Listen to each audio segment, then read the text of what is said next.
This Clarke Raider 15-1050 V-twin air compressor offers a fantastic combination of performance, safety and value for money.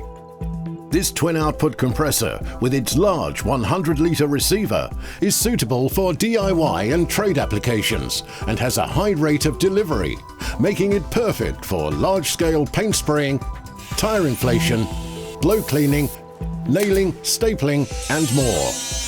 It features twin-output pressure gauges, a regulator and automatic stop-start control, all to ensure that the air output can be controlled to meet your air tools needs.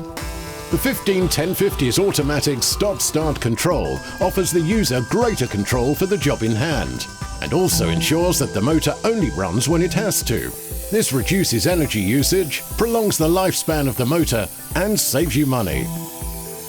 The CE-certified 3 horsepower, 230-volt motor drives a 14.5 cubic foot per minute V-twin compressor to a maximum pressure of a whopping 8 bar or 116 psi. To help extend the life of your air tools, the air delivery pipe is heavily finned to ensure a cooler air supply.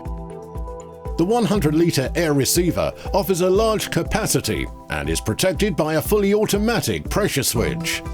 A drain valve is located beneath the receiver to remove any accumulated condensate. The Raider 15-1050 comes complete with wheels, a handle, inlet air filters, regulator, twin gauges and a safety valve. The Clarke Raider 15-1050 air compressor, the ideal compressor for DIY, hobby and trade users for spraying, inflating, blowing, air tools and more.